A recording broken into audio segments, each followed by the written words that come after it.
నమస్తే, welcome to Sakshi sports. నేను మీ కృష్ణబాల. ఆటల్లో గెలుపోటములు సహజం, కానీ క్రీడా స్ఫూర్తి ప్రదర్శించినప్పుడే ఆటగాళ్లు నిజమైన విజేతలుగా నిలుస్తారు.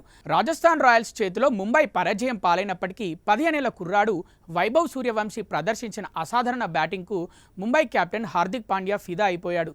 మ్యాచ్ ముగిసిన అనంతరం వైభవ్ సూర్యవంశీని దగ్గరికి పిలిచి ప్రత్యేకంగా అభినందించిన హార్దిక్ ఫోటోలు ఇప్పుడు నెట్టింట వైరల్ అవుతున్నాయి.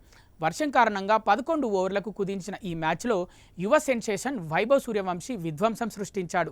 ప్రపంచ అత్యుత్తమ బౌలర్ బూమ్రా వేసిన తొలి బంతిని సిక్సర్గా మలిచిన వైభవ్ అదే ఓవర్లో మరో సిక్సర్తో విరుచుకుపడ్డాడు.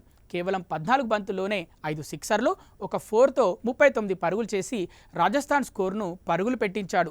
మరోవైపు యశస్వి జైస్వాల్తో కలిసి వైభవ్ అందించిన మెరుపు ఆరంభంతో రాజస్థాన్ నిర్ణీత 11 ఓవర్లలో 150 పరుగుల భారీ స్కోర్ సాధించింది.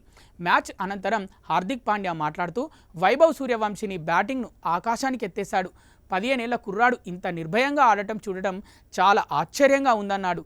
ఈ మ్యాచ్ కోసం సిద్ధమవుతున్నప్పుడే వైభవ్ గురించి మా జట్టులో చాలా చర్చ జరిగిందని, వైభవ్ ఆడే షాట్లు, అతనిలోని ఆత్మవిశ్వాసం అద్భుతమని అన్నాడు. వైభవ్ భవిష్యత్తు మరిన్ని విజయాలతో నిండాలని కోరుకుంటున్నాను అని హార్దిక్ పాండ్యా తన మనసులోని మాట పంచుకున్నాడు. ప్రత్యర్థి జట్టులో ఉన్నప్పటికీ ఓ యువ ప్రతిభను గుర్తించి ప్రోత్సహించిన హార్దిక్ తీరును నెటిజన్లు ప్రశంసిస్తున్నారు. రాజస్థాన్ రాయల్స్ నిర్దేశించిన 151 పరుగుల భారీ లక్ష్యంతో బరిలోకి దిగిన ముంబై ఇండియన్స్ ఆదిలోనే తడబడింది. రోహిత్ శర్మ, సూర్యకుమార్ యాదవ్ వంటి స్టార్ ప్లేయర్లు తక్కువ పరుగులకే వెనుదిరగడంతో ముంబై కష్టంలో పడింది. తిలక్ వర్మ, హార్దిక్ పాండ్యా ప్రయత్నించినప్పటికీ రాజస్థాన్ బౌలర్లు కట్టుదిట్టంగా బౌలింగ్ చేయడంతో ముంబై 123 పరుగులకే పరిమితమైంది. ఫలితంగా రాజస్థాన్ 27 పరుగుల తేడాతో ఘన విజయం సాధించింది.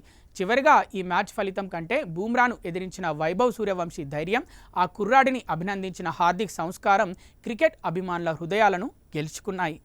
సాక్షి టీవీ ప్రసారాలను నిలిపివేయడం చట్టరీత్యా నేరం. సాక్షి టీవీ ప్రసారాల కోసం మీ స్థానిక కేబుల్ ఆపరేటర్ని వెంటనే సంప్రదించండి. డిటిహెచ్లో, ఇంటర్నెట్లో కూడా సాక్షి టీవీ ప్రసారాలను వీక్షించవచ్చు.